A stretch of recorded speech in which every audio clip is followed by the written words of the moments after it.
आइए देखते हैं मजा आएगा। वो मेरा देश विदेश ले लाने भयो मेरो देश अब विदेश ले लाने भयो मेरो देशमा नागरिक मान्ने भयो मेरो देश बचाइदियो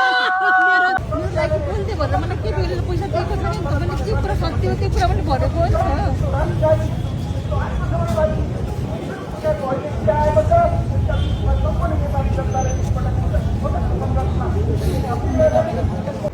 आजदेखि